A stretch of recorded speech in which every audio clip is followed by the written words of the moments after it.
Aïe aïe aïe, Bezrat Hashem Yitbarach.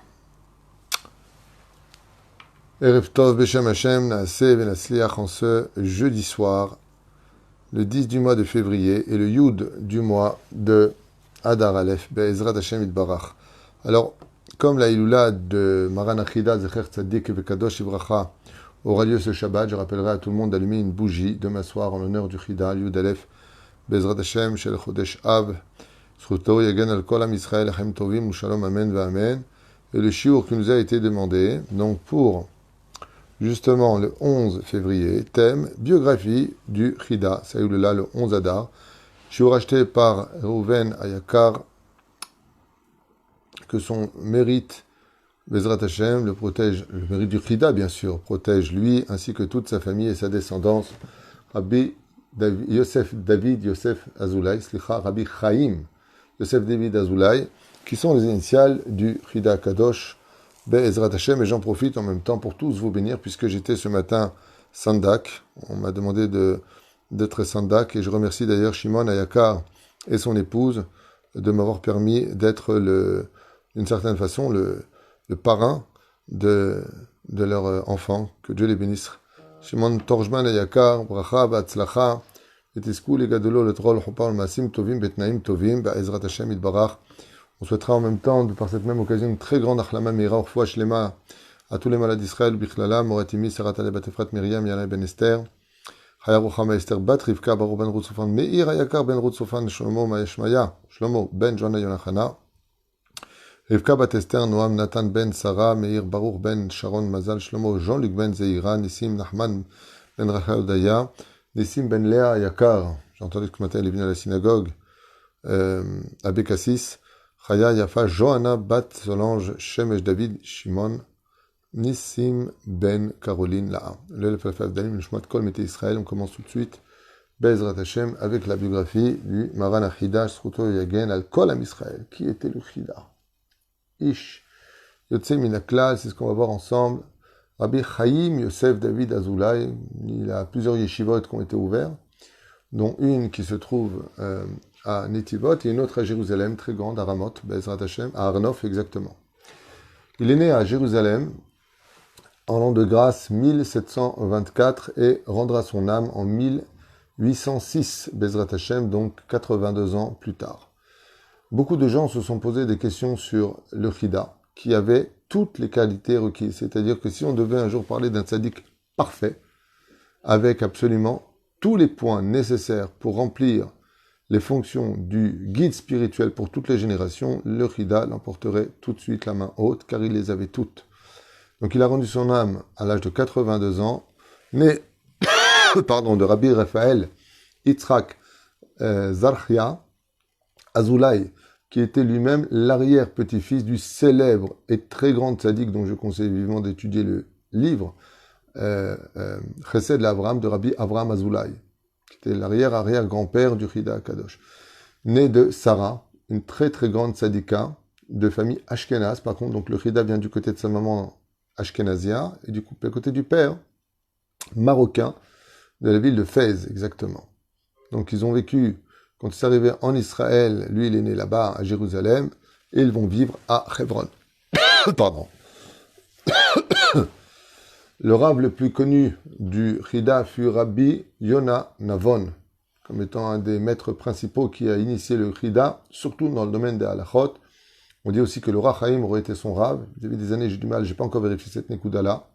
Mais en tout cas, ce qui est sûr et certain, c'est qu'il est devenu responsable des caisses des yeshivot de Hebron et de Jérusalem, la yeshiva de Bethel, pour lequel il parcourra tous les pays d'Europe et autres, comme la Tunisie entre autres, le Maroc et d'autres coins, pour ramasser de l'argent. Et là, je me fais une petite parenthèse justement à propos d'un des enseignements du Chida, à la Shalom, dans son Contras. Chida a écrit énormément de livres, il a dépassé les 100 livres, puisqu'on dénombre chez lui 122 livres qu'il aurait écrits, 122 livres, à un point que beaucoup de grands en Torah ont dit qu'il est incompréhensible, selon la logique des choses, qu'un homme de 82 ans ait pu écrire des livres qui traversent absolument toute la Torah écrite et orale. Il a commenté absolument tout. C'est impressionnant, jusqu'à même les Sidurim, il les a commentés, il a commenté les points les plus ésotériques. Le Youman qui a été capable d'écrire le Chida, d'une sagesse et d'une profondeur hors du commun. Il a commenté, bien entendu, pratiquement tout le chasse, il a commenté la paracha de la semaine, il a tout commenté. Et surtout, et aussi le Shem Agdolim, il a commenté aussi les autres rabbanim qui l'ont précédé, il a commenté la Bible de façon assez générale, Akol, et surtout les Piskei Halachot, toutes les Halachot, bien entendu, c'était un spécialiste des halachot. Il y a Kodesh Kodashim, et il faut savoir que non seulement il était posek halacha, à dire, comme le Rav Ovadia Yosef l'a été dans notre génération, mondialement connu et respecté, mais c'était aussi un très très grand Mekoubal, très craint de tous. On savait que le Chida, quand il ouvrait sa bouche, il fallait faire attention. Tout le monde savait qu'il était Kodesh Kodashim, le Chida Kadosh. Alors, quand il est une fois arrivé, pour vous donner un petit exemple, dans la ville de Bordeaux, vous savez qu'il y a les villes jumelées en général, et donc il est arrivé dans la ville de Bordeaux, et il a demandé à la communauté de soutenir la yeshiva de Bethel. Et le président de la communauté, qui en général font du bon travail, c'est bien d'avoir des titres de président, officiant, de ce que tu veux, mais il faut qu'ils fassent attention de ne pas mettre leur doigt là où ça ne les regarde pas. Tout ce qui est spirituel ne concerne pas un président. Le président, il est là pour écouter ce que dit le Rav et représenter l'autorité du Rav au sein de la communauté. Malheureusement, et ceux de toutes les générations, en général, les présidents des communautés étaient ceux qui avaient de l'argent, et ils ont placé l'argent avant les intérêts de Dieu, et souvent ils ont été aveuglés. Et lui, pour vous dire un petit peu à quel point on peut être bête dans la vie, le pauvre monsieur qui était président de la communauté des Juifs de Bordeaux à l'époque du Chida, il est face au Chida Akadosh. Et le Chida dit, vous devez soutenir la Torah en Eretz Israël et les pauvres d'Eretz Israël, car il faut savoir que le Chida était très minutieux sur le besoin des pauvres qui vivaient en Eretz Israël. Et d'un coup, le président se lève devant le Rav de la synagogue et ose dire, il faut vraiment être stupide. En plus, le Chida, c'est comme si tu as le Rav Shlomo Amar dans la synagogue, et tu vas lui dire à lui, il me semble qu'il y a marqué dans la halakha, allô, tu parles Rav Shlomo Amar, il est Dayan depuis l'âge de 20 ans. C'est à qui tu parles. Tout ce que lui il sait, tu le sais pas. Et tout ce que toi tu sais, il le sait en long et en large. Malheureusement, on ne connaît pas nos places. Et malheureusement, ce pauvre monsieur, président de la communauté juive, a osé dire au Chida Akadosh, désolé, mais n'est-il pas marqué dans la halakha que d'abord on donne à sa famille, à sa rue, à son quartier, à sa ville, à son pays, et ensuite à l'extérieur? Le Chida a très bien compris qu'il n'y avait pas de question ici, mais un reproche qui était fait. Pourquoi vous venez d'Israël prendre l'argent alors qu'on a nos pauvres ici? Et donc le Chida lui a répondu, vous avez raison, ces lois sont dites pour les tzedakot. Pour la tzedaka, d'abord ma rue, après mon quartier, après même, vous avez raison. D'abord le cousin, avant de donner à l'étranger. T'as raison. Mais le Chida lui a répondu, je vous rappellerai juste que de soutenir Eretz Israël, c'est pas de la tzedaka. C'est une obligation de survie pour vous. Parce que le président a eu le malheur de lui sortir une phrase stupide qu'on a souvent entendue de gens ignorants de l'étude. Il lui a dit, je reprends donc ce que nous apprend le texte, non pas ce que je pense personnellement, quoique je le pense quand même. Et ces gens qui disent, ouais, heureusement que nous, on est là en galoute, sans nous, vous ne saurez rien. Le Chida lui a répondu à ce président, si vous respirez en galoute, c'est uniquement par les mérites du peu de juifs qu'il y avait en Eretz Israël. Et effectivement, j'ai réétudié cette extraordinaire parenthèse du Chida dans un livre, je crois que c'est dans Chesed Avraham, qui expliquait que, Bémet, si le monde existe, c'est par rapport aux Juifs qui vivent d'Afka en Eretz Israël. Et le Chida avait fait un chidouche. Il lui a dit non, on ne donne pas de la tzedaka à Eretz Israël. On est obligé de soutenir Eretz Israël. Ça ne fait pas partie du din. Et il lui a répondu, le président, de façon assez hautaine, ça c'est vous qui le dites. Le Chida a baissé la tête, n'a pas voulu continuer la conversation, parce qu'il n'a pas à descendre aussi bas que cela. Et vous retrouverez cette histoire dans la biographie du Chida en français. C'est un livre vert. Je me rappelle aussi qu'il était marqué là-bas. Vous retrouverez exactement cette histoire là-bas. La vie du Chida, c'est un livre assez épais. Là-bas, vous le retrouverez écrit en français. Il a été traduit. Et donc, qu'est-ce qu'a fait le Chida? Il est parti. Et on a appris malheureusement 1 an plus tard que ce président avait été frappé de la maladie à la tête et qu'ils lui ont fait une autopsie et que son cerveau a servi au laboratoire des expériences des hôpitaux à l'époque à Bordeaux. Quand on a annoncé cette nouvelle, il a dit c'est dommage que des gens ne savent pas retenir leur bouche. Piroucha d'avoir qu'avec ton cerveau, avec ton intellect, t'es venu. Comme ça, il lui a expliqué. Donc comme je vous l'ai dit, Moran Ahida, Aya Pashut Ish Yotze Min HaKlal, Psek Halacha, dans la Gemara, la paracha de la semaine, les Shalosh Regalim, les Tfilot, il a tout commenté. Il alla jusqu'à Livourne en Italie pour sortir ses livres, car à cette époque-là venaient de sortir les plus performantes imprimeries de l'époque. Et c'est là-bas qu'il est parti imprimer ses livres. Mais comme vous le savez, à cette époque-là, il y a 3 siècles en arrière, pratiquement, eh bien, il était très très difficile pour passer d'une frontière à une autre frontière. C'est ce qu'on appelait mettez les personnes en quarantaine. Et pour le Khida, c'était terrible. Pourquoi on appelle ça quarantaine? Car pour être certain que les étrangers n'amènent pas avec eux des maladies, il est placé dans une pièce pendant 40 jours. Quarantaine, c'était les 40 jours, pour être certain qu'il n'ait pas de maladie. Et pour le Khida, qui était toujours pressé, il ne pouvait pas rester sans mignane dans une pièce entouré de non-juifs comme ça, où il dort, qu'est-ce qu'il fait?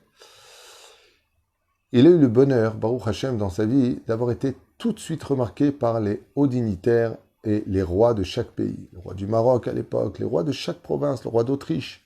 Tout le monde faisait appel à lui. Dont un, tout particulièrement, qui n'était autre que Louis XVI.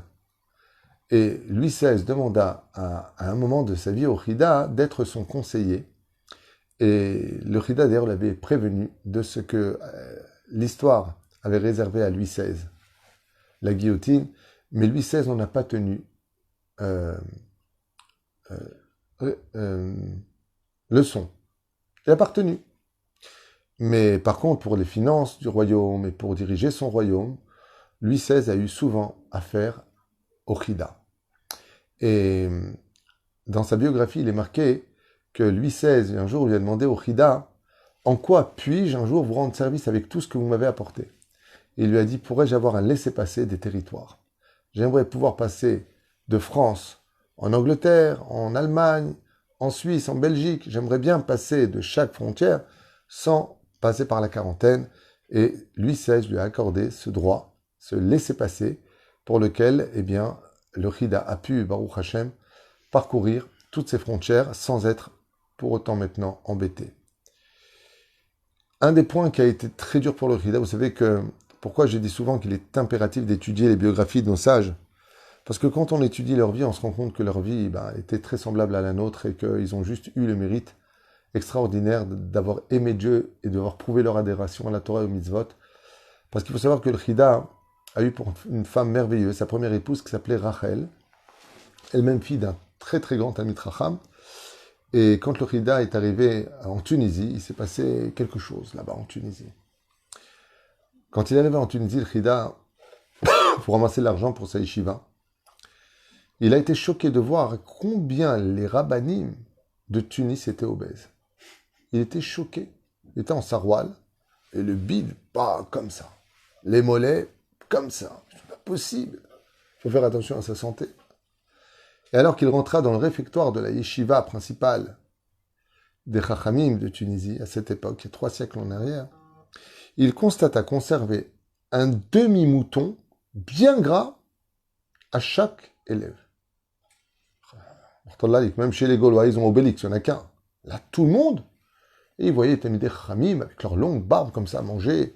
Ils mangeaient avec les mains le mouton. Mais petit à petit, proprement, mais c'est pas possible. Tov me'at latzadik, c'est cette façon d'agir. On ne mange pas des choses comme ça.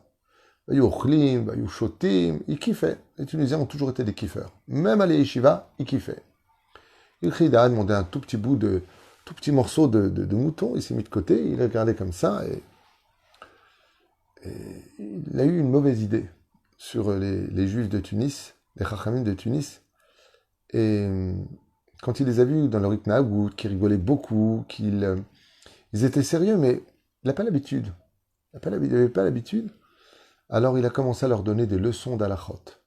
Et ils se sont pris un petit peu la tête. Et le Khida a voulu montrer ses connaissances. À ce moment-là, malheureusement, j'ai oublié son nom, le Rosh Yeshiva de Tunis, qui avait écrit un livre qui a fait le tour des yeshivot à une certaine époque, qui s'appelle le Kesef Mishneh. Alors il y a le Kesef Mishneh du Rambam, mais il y a un autre Kesef Mishneh qui s'appelle le Kesef Mishneh des Géonim de Tunis. Et qu'est-ce qu'il a fait? Il a présenté au Chida. Quand le Chida a ouvert ce shoot extraordinaire du Kesef Mishneh, c'est un livre d'Alachot des sages de Tunis, il est resté tellement ébahi toute la nuit qu'au matin, quand il est arrivé dans les yeshivas et qu'il a vu tous les grands d'Israël, tous les grands de Tunis comme ça en train d'étudier la Torah, il leur a dit, si le verset n'avait pas dit Kimitzion Tzitze Torah Udvar Hashem Yerushalayim, si le prophète ne nous avait pas annoncé qu'à la fin, la Torah sortirait de Sion, de Jérusalem, moi, le Chida, j'aurais pu affirmer aujourd'hui qu'elle serait sortie de la Tunisie. Tellement il a été ébahi du savoir approfondi des sages de Tunisie. Et il s'est posé une question. Il a dit, je ne comprends pas, comment vous avez autant de Torah en vous, et que de l'autre côté, vous mangez des choses si grasses? Pourquoi? À ce moment-là, le Rosh Yeshiva lui a dit, venez là où je veux vous dire de venir ce soir. Et le Chida se trouve invité à rentrer dans un sous-sol d'une énorme yeshiva, où il y avait plus de, je sais pas, peut-être 500, 600 places. Et pourquoi c'est une énorme yeshiva? 600 places, pas une énorme yeshiva. Une yeshiva de 2000 élèves. Parce qu'ils étaient tous debout, sur des standards en bois. Et il leur dit, qu'est-ce que c'est? Il lui dit, à partir de 9h30 du soir jusqu'à l'aube, tout le monde étudie debout ici. Et donc, pour rester debout, ils ont besoin d'énergie. Et pour ne pas s'endormir, ils ont besoin d'avoir l'estomac qui travaille. Et la graisse fait travailler l'estomac plus que les autres, ça t'empêche de dormir. Nous mangeons, c'est vrai, un quart pour certains, un demi pour certains moutons, pour en réalité étudier toute la nuit et avoir l'estomac qui travaille de telle façon qu'on n'ait pas la force de pouvoir dormir. Même si on veut dormir, ça nous fait mal, donc on est obligé de rester debout. Et on se balance comme cela sur nos chaises, c'est pour ça que nous prenons du poids. Mais on se balance, sur nos pieds, l'un avec l'autre, pour étudier la Torah be'amal. Pour que la Torah soit étudiée avec beaucoup de peine, on se tient debout toute la nuit. Le Chida s'est retrouvé dans une situation où il s'est excusé devant les Chachamim de Tunisie en leur disant « Je vous ai jugé les kafrova, je ne comprenais pas, c'est pas joli de manger comme ça. » Ils lui ont dit « On ne mange que les Shem Shamaim, et notre joie de vivre, elle coule pour Hashem. » Ainsi ont répondu, vous le retrouverez tout ça dans sa biographie du Chida, dans son livre Be'ezrat Hashem. Comme ça, en tout cas, le Chida a répondu, a fait ses excuses aux Chachamim de Tunis de cette époque. Le problème, c'est qu'alors qu'il était en Tunisie, il a reçu une lettre et on lui a annoncé la mort de sa femme. Rachel venait de mourir et le Chida n'a su pas quoi faire parce qu'il adorait sa femme. Et non seulement cela, elle lui manquait et il avait hâte de la retrouver. On lui a annoncé qu'elle était morte pendant qu'il était absent. Il n'était pas là pour l'enterrement, il n'était pas là. Le problème qu'il a eu, c'est qu'il a dû porter le deuil. Et il n'a pas pu porter le deuil. Qu'est-ce qu'il a fait? Il a annoncé au Chacham de Tunis qu'il aimerait faire de l'Aïd Bodedout dans les jardins de la Yeshiva. Et le Chida est parti s'asseoir tout seul. Et il pleurait la mort de sa femme pendant 7 jours. Et là-bas dans son livre, c'est marqué, pourquoi Dafka ne l'aura pas dit? Il a dit parce que le Chida a eu peur que les Chachamim de Tunisie le gardent définitivement en disant, maintenant que tu n'as plus de femme, tu vas épouser une des femmes que nous avons, tu vas rester avec nous ici. Et donc il a dû cacher sa douleur et son deuil pour ne pas que les Chachamim de Tunisie sachent qu'il était en deuil de sa femme et qu'il devait maintenant avoir la mitzvah de se remarier prochainement. La reine Saval Sevel Gadol, il est marqué dans sa biographie que le Chida pleurait à très chaudes larmes sa situation parce qu'il avait fini son temps, il a ramassé de l'argent, beaucoup d'argent en Tunisie pour le ramener en Israël. Et donc ayant caché la vérité, il a pu retourner en Eretz Israël. On dit du Chida à Kadosh, qui non seulement était posek anak, ou Mekoubal à dire, mais qu'il veillait aussi au bien particulier des pauvres, et qu'il travaillait ses midot au point d'arriver à la perfection de l'humilité, de la connaissance, et de tout ce qu'un homme pourrait rêver d'avoir. Une fois, on raconte, une fois en France, invité. Ah oui, je vais raconter une deuxième histoire ici.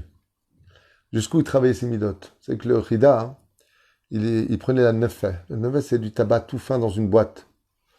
Et un jour, quand il est arrivé en France, dans la ville justement de Bordeaux, décidément, okay, il avait été invité chez un richissime qui voulait avoir l'honneur et le plaisir de recevoir le Manachida. Et il a installé dans cette très grande villa qu'il avait, une espèce de petit château comme ça, au troisième étage. Et le Chida, qui est habillé, comme on s'habillait à l'époque à Jérusalem, avec son long manteau, avait laissé son tabac, sa petite boîte de 9 ans, en bas dans sa poche. Et à 3 heures du matin, alors qu'il était en train d'étudier la Torah, il a ressenti une faiblesse. Alors qu'est-ce qu'il a voulu prendre? Il a voulu descendre prendre son tabac pour aller s'endormir, au moins 1 heure ou 2. Voilà qu'il met la main à la poche et il dit mince, maintenant que je me suis allongé, mon tabac, il est en bas, il faut que je descende 3 étages pour aller récupérer mon tabac. Alors, il vient pour se lever et il dit quoi? Pour du tabac, moi je vais devenir prisonnier de ça, je vais descendre 3 escaliers pour aller chercher du tabac? Il faut que je travaille mon Yetzirah, c'est pas joli. Et il est retourné dans le lit. Tu vois qu'il est arrivé dans son lit, Maran Hida Kadosh. Il s'est mis à réfléchir, il a dit, mais attends, c'est pas un conseil du Yetzirah, ça? Parfait nanti, je veux pas en réalité descendre les 3 étages. Un truc de fou dans la tête, la guerre qui se passe. Qu'est-ce qu'a fait Maran Hida? Il est descendu jusqu'en bas. Il a pris la boîte de tabac dans sa main. Il a remis dans sa poche, il est remonté sans en prendre. Il a dit ainsi donc. J'ai battu ma fainéantise et j'ai vaincu mon Yetzirah. Pour vous dire à quel point il était minutieux dans la Avodat Hashem. Aval comme toute Sadikim. Je rencontre encore une dernière histoire sur Maran Hida qui est magnifique. C'est quand il est arrivé à Livourne. Le Hida était Baruch HaKodesh. Il savait tout. Et une fois, alors qu'il était à Livourne pour imprimer ses livres, il y a un scandale qui explose dans le quartier où il est. Le mari prétend que sa femme le trompe. Alors il vient voir le Hida. Et le Hida lui a dit d'apporter la femme. La femme est venue un peu hautaine. Oui, qu'est-ce qui se passe, monsieur le rabbin? Qu'est-ce qui se passe? De quoi on m'accuse? Vous n'avez pas honte? Vous savez ce que c'est de faire un mauvais nom à une femme? Le Hida lui a dit, madame, moi je vous ai rien dit. Votre mari dit qu'il vous a vu avec un homme. Alors moi, ce que je vous propose, c'est la chose suivante. Sortez tous et dites-moi la vérité. Cette femme-là lui a dit, je n'ai jamais trompé mon mari. Et que ce soit clair. Elle lui a dit ça en italien, bien sûr. Et Maran Hida lui a dit, je vais vous reposer encore une fois la question. Elle lui a dit, vous voulez que je vous le jure sur un Sefer Torah? Alors le Hida lui a dit, il n'y a pas besoin. Je vous repose la question. Est-ce que vous avez, oui ou non, trompé votre mari? Vous avez fait l'acte avec un autre homme? Et la femme lui répond avec beaucoup de vulgarité, jamais de la vie. Vous me prenez pour une catin, une ceci. Maran Hida baisse la tête et lui dit, c'est la dernière fois que je vous pose la question. Madame, si vous répondez correctement, je vous ferai un tikkun. Je vous arrangerai tout. Je vous repose la question. Et elle lui a dit, c'est pas la peine de me reposer la question, vous me cassez les pieds. Malheureusement pour elle, cette dame-là, le Hida, il avait juste à côté de lui un livre qui s'appelle la Bible. Il a ouvert la paracha de Mesota. Et pendant qu'elle était en train de descendre les escaliers, en voyant balader le Rav et niant toute vérité, Maran Hida, il a commencé à lire dans la Torah le Mesota. Et on fera boire le lustré à la femme, et son ventre grossira. Pendant qu'il lisait, le ventre de la femme a grossi et a explosé. Toutes les entrailles étaient par terre. Et on a entendu dans 2 rues plus loin le même cri où l'amant venait d'exploser exactement comme le dit la Torah. Maran Hida, quand il a vu ça, qu'elle est décédée, il a fermé le livre et dit « Enterrez-les, Hachem et Hazor ». Qu'elle ait fait son tikkun. Pour vous dire que le Hida, lui tout seul, pour faire honneur à ce grand sadique, pour qu'on comprenne de qui est-ce qu'on parle, à Livourne, en lisant, pas dans un Sefer Torah, juste dans son livre, il avait comme le Kohen Gadol et le Shem Havaya sur ses lèvres. Kachaya Matzav. Surtout avec le Kohen Israël, qu'on mérite Bezrat Hashem d'avoir ses livres, d'étudier ses livres. Yema Or Enenu Bezrat Hashem, en ce Shabbat Kodesh, parachat de Tetzavé, qui sera en même temps l'Aïloula de Rabbi Haïm Yosef David Azoulay. On va s'arrêter là parce qu'il y a notre cours à faire, alors qu'on pourrait durer des heures et des heures et des heures et des heures. 82 ans de vie pour 122 livres qui ont été écrits dans tous les domaines. Il y a vraiment de quoi ne jamais oublier ce personnage exceptionnel que l'on constate comme étant l'héritier du Rochaim HaKadosh. Baruch Adonai l'olam, amen, amen, et Rouven, Todaraba, d'avoir acheté ce shiur de telle façon à ce qu'on ait pu le partager avec beaucoup de gens aujourd'hui qui, grâce à toi, connaîtront une petite parenthèse de la biographie du Chida Kadosh. Kol Tuv et Shabbat Shalom.